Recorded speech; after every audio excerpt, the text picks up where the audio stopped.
Hello friends, welcome to SSC coaching centre. दोस्तों, आज के वीडियो में ज्योमेट्री के क्वेश्चन लेकर के आया हूं जो कि बहुत ही इंपॉर्टेंट है किसी भी एग्जाम के लिए। अगर आपको ज्योमेट्री के क्वेश्चन नहीं आते हैं तो ये वीडियो पहले आप पूरा देखिए, तो इससे रिलेटेड क्वेश्चन आप सभी बना पाओगे। चलिए स्टार्ट करते हैं। पहला सवाल है, 5 भुजाओं वाले एक नियमित बहुभुज के बाहरी कोण का माप क्या होगा। सभी प्रश्न एग्जाम में पूछे गए हैं। सबसे अच्छी बात यही है, मैंने वही प्रश्न लिए हैं जो एग्जाम में आए हुए हैं। ये प्रश्न एसएससी 2018 में आया था। चलिए, यहां पे किसी भी बहुभुज का बाह्य कोण का योग 360 डिग्री होता है, किसी भी। ठीक है, मैं यहां पे लिख देता हूं, किसी भी बहुभुज, ठीक है, किसी भी बहुभुज बाह्य कोण का योग बराबर 360 डिग्री होता है। यह बात आप याद रखना, बाह्य कोण का योग 360 डिग्री होता है। अब यहां पे बाह्य कोण का योग कितना भैया, 360 डिग्री। ठीक है, 5 भुजाओं वाला नियमित है, 5 भुजाओं वाला एक नियमित बहुभुज के बाहरी कोण का माप पूछा है। कितनी भुजाओं वाला है, 5 भुजाओं वाला। तो 5 से जब आप इसको कटाओगे तो कितनी बार में कटेगा, 5 7 35, एक बचेगा 10, 5 दूने का 10, 72 बार में कटेगा। यानी कि 72 डिग्री का कोण। बाहरी कोण की माप क्या होगी, 72 डिग्री। पहला ऑप्शन सही जवाब। क्या करना है, बाह्य कोण 360 डिग्री होता है, 5 भुजा वाला कोण है तो 360 में 5 से डिवाइड कर दो, बाहरी कोण की माप पता लग जाएगी। अब देखते हैं अगला सवाल। अगला प्रश्न है, यह क्वेश्चन 2017 का है। एक नियमित द्वादश भुज के आंतरिक कोण का माप क्या होगा। आंतरिक, इस बार बाह्य कोण नहीं है, आंतरिक कोण है। ठीक है, आंतरिक कोण। तो यहां पे मैं लिख देता हूं, सभी आंतरिक कोणों का योग बराबर 2n-4 इंटू 90। सभी आंतरिक कोणों का योग 2n-4 इंटू 90। ठीक है, यह आपको याद रखना है। सवाल यही खत्म हो जाएगा, सवाल आपका यही खत्म हो जाएगा, कुछ नहीं है प्रश्न में। देखिए 2n, ये 2 लिखेंगे यहां पे, इंटू n का मान क्या है, द्वादश भुज। द्वादश का मतलब 12 भुजाओं वाला, 12 - 4 इंटू 90। 12 दूने का 24, 24 में से हो जाएगा -4 तो बचेगा 20 इंटू 90। 9 दूने का 18, इधर लिख देता हूं, 9 दूने का 18, 2 0, 1800 हो गया। दोनों का मल्टीप्लाई 1800 हो जाएगा, 1800 आ गया। अब इस 1800 में हम क्या करेंगे, द्वादश भुज है ना, 12 भुजाओं वाला, तो 12 से आप डिवाइड कर दोगे। 12 एकम 12, 6 बचेगा 60, 12 पंजे 60 और 1 ही 0, यानी कि 12 से 1800 में डिवाइड देंगे तो 150 बार में जाएगा। यानी कि आंतरिक कोण की माप क्या होगी, 150 डिग्री। सी ऑप्शन बिल्कुल सही जवाब है। अब देखते हैं अगला प्रश्न। अगला प्रश्न है, कोणों में से एक कोण सबसे छोटे कोण का 3 गुना है। त्रिकोण है, 3 कोण है। ये पहला कोण हो गया, ये दूसरा कोण हो गया और ये तीसरा कोण हो गया। ठीक है, कोई त्रिकोण है, मतलब ट्राइंगल है। त्रिकोण का मतलब ट्राइंगल है। कोई बोला क्या आ गया है, एक कोण सबसे छोटे कोण का 3 गुना है। यानी कि एक कोण ऐसा है जो सबसे छोटे कोण का 3 गुना है। तो सबसे छोटा कोण यदि x है, तो ये तीसरा कोण क्या हो जाएगा, 3 गुना हो जाएगा, यानी कि x का 3 गुना। ठीक है, 3 गुना है। और दूसरा सबसे छोटे कोण का 2 गुना, जो दूसरा है ना सबसे छोटे कोण का 2 गुना है, तो ये x का 2 गुना हो जाएगा। क्लियर है ना, सभी को समझ में आ गया। और ये त्रिकोण है, ट्रायंगल के तीनों कोण का योग कितना होता है भैया, 180 डिग्री होता है। कोई भी ट्रायंगल हो उसके तीनों कोणों का योग 180 डिग्री होता है।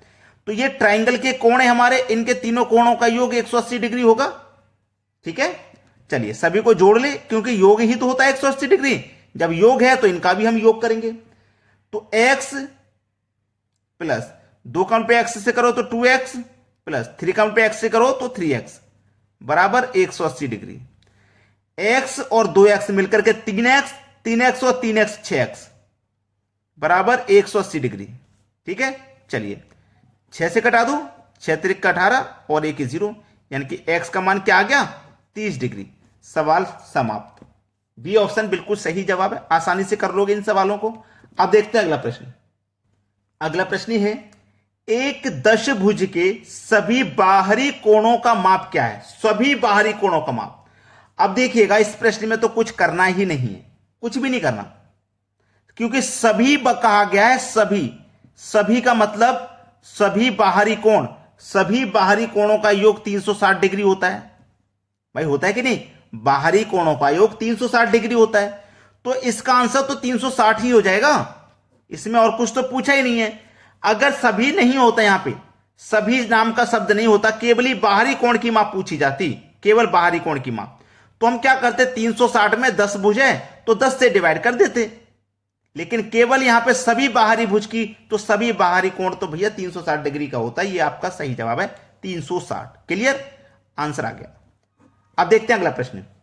अगला प्रश्न है, एक नियमित द्वादश भुज के बाहरी कोण का माप क्या होगा? बाहरी कोण, बाहरी कोण मतलब बाह्य कोण का योग कितना होता है? 360 डिग्री होता है। होता है कि नहीं होता? बाहरी कोण का योग 360 डिग्री। और द्वादश भुज दिया गया है, हमें द्वादश भुज निकालना है, तो द्वादश भुज कितने कोण का होता है भैया? 12 कोण का। 12 से डिवाइड कर दो, 12 त्रिका 36 और 1 0, 30 डिग्री हो जाएगा आपका आंसर। 1 मिनट भी नहीं लग सकता इन प्रश्नों में। अगर यहां पर भी सभी नाम का शब्द होता कि सभी बाहरी कोण का माप, तो भैया केवल 360 डिग्री होता। सभी अगर शब्द आ जाता पिछले क्वेश्चन के जैसे, लेकिन यहां पे सभी नाम का शब्द नहीं आया, तो केवल बाहरी कोण की माप पूछा है, 12 भुजाओं वाले की। 12 से डिवाइड कर दो बाहरी कोण में, ठीक है, सवाल खत्म। 30 डिग्री किस ऑप्शन में भाई? D option. डी ऑप्शन प्रश्न का बिल्कुल सही जवाब है। अब देखते हैं अगला सवाल। अगला प्रश्न है, 10 भुजाओं वाले एक बहुभुज के सभी आंतरिक कोणों के योग का पता लगाएं। अच्छा सवाल है, आंतरिक बोला है, आंतरिक। एक क्वेश्चन में करा चुका हूं आंतरिक वाला, है ना? आंतरिक कोणों का योग, आंतरिक कोणों का योग करा चुका हूं। कितना होता है? 2n-4 इंटू 90 डिग्री कराया था ना, याद आ गया? ये क्या है हमारा 2 और ये हमारा n। तो चलिए, n का मान हमारा कितना है भाई? n का हमारे मान कितना है? n का मान 10 है। 10 का मल्टीप्लाई मैं 2 से करूंगा। देखिए 2 इंटू n का मान 10 माइनस 4 इंटू 90, यही तो है। 10 दूने का 20, 20 में से माइनस हो जाएगा 4 तो बचेगा 16 गुने 90। इसको सरल करिए, ये 0 आ जाएगा लास्ट में। 9 6 54, 54 का 4 कैरी का 5, 9 1 कम 9, ठीक है, 9 में 5 जोड़ूंगा 14। 1440 आपके प्रश्न का बिल्कुल सही जवाब है, सी ऑप्शन। बोला क्या था? सभी आंतरिक कोणों के योग का पता लगाएं, 1440 हो जाएगा सभी आंतरिक कोणों का योग। सवाल खत्म। अब देखते हैं अगला प्रश्न। अगला प्रश्न है, एक नियमित बहुभुज के 5 भुजाएं हैं, तो इसके आंतरिक कोण का माप इसके बाहरी कोण के माप से कितने डिग्री अधिक है? मतलब बाहरी कोण से आंतरिक कोण, इन दोनों का अंतर बताना है। पूछा क्या है? इसके आंतरिक कोण का माप इसके बाहरी कोण के माप से कितना डिग्री अधिक है? आंतरिक माप देखिएगा। सबसे पहले बाहरी कोण, बाहरी कोण का योग कितना होता है भैया? 360 डिग्री होता है, सभी को पता है। कितनी भुजाओं वाला है? 5 भुजाओं वाला है। 5 से डिवाइड कर दो, 5 7 35, एक बचेगा 10, 5 दूने का 10, 72 डिग्री निकल के आ जाएगा। ठीक है, अब निकालो आंतरिक। बाहरी का तो सब पता है, आंतरिक का भी मैं 2 क्वेश्चन करा चुका हूं, तो आंतरिक भी आप आसानी से निकाल लोगे। 2n-4 इंटू 90 डिग्री, यही तो बताया था। 2n, n का मान कितना है? देखो 5, 5 का मल्टीप्लाई 2 से करो 10, 10 में से माइनस करेंगे 4 तो बचेगा 6 इंटू 90, 6 9 54 और 1 0। इसमें क्या करेंगे हम? 5 से डिवाइड करेंगे, क्योंकि n का मान हमारा 5 ही तो है। 5 से कटाओ, 5 से कम 5, ना जाने का 0, 5 8 40, 108 हो गया। अब देखो बाहरी कोण का माप कितना था? 72 था। आंतरिक कोण का 108 है, ये 72 था बाहरी कोण का, आंतरिक का 108 है, तो 72 से 108 कितना अधिक है? 36 अधिक है। यही तो आपसे बोला था कि आंतरिक कोण का माप इसके बाहरी कोण के माप से कितना डिग्री अधिक है, तो बाहरी कोण के माप से आंतरिक कोण का माप 36 डिग्री अधिक है। देखो 72 से 108 पे पहुंचोगे 36 डिग्री अधिक है। बी ऑप्शन बिल्कुल सही जवाब है। अब देखते हैं अगला प्रश्न। अगला प्रश्न है एक कोण इसके अनुपूरक कोण की तुलना में 30 डिग्री से कम है, कोण का माप क्या होगा? बहुत अच्छा सवाल है। देखिए यह हो गया आपका पहला कोण और यह क्या है आपका अनुपूरक कोण। अनुपूरक कोण, ये तो बोला है एक कोण उसके अनुपूरक कोण की तुलना में, ये एक कोण अनुपूरक कोण की तुलना में 30 डिग्री से कम है, यही तो बोला है। अगर ये मेरा कोण ए मान लिया मैंने, कोण का पता तो है नहीं, मैंने ए मान लिया, तो ये मेरा 30 डिग्री से कम है, अनुपूरक कोण की तुलना में 30 डिग्री से कम है।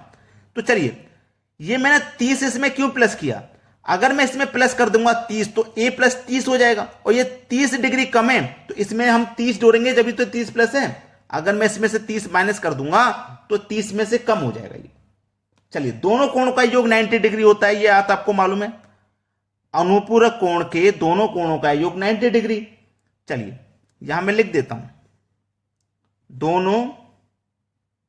दोनों कोण का योग, लिख देता हूं दोनों कोण का योग 90 डिग्री होता है। चलिए इतना तो आपको क्लियर पता ही हो गया, दोनों कोणों का योग 90 डिग्री। अब चलिए a प्लस 30 बराबर 90, क्लियर होगी सभी को बात या फिर नहीं क्लियर हुई? अगर क्लियर नहीं हुई तो बता दो।